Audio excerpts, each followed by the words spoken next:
Noong Hunyo 12,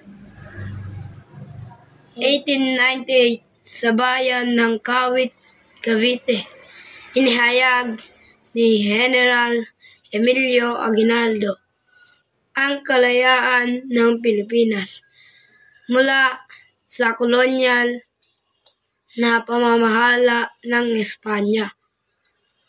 Ito ay isang mahalagang pangyayari na nagmarka ng pagtatapos ng halos 3 siglo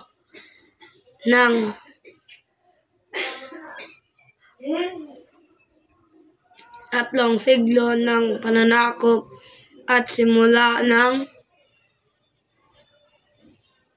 isang bagong kabanata sa kasaysayan ng bansa.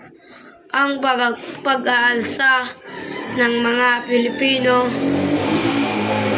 laban sa mga Espanyol ay nagbunga ng pagtatag ng unang Republika ng Pilipinas na may sariling konstitusyon at pamahalaan, ngunit ang landas tungo sa ganap na kalayaan ay hindi naging madali.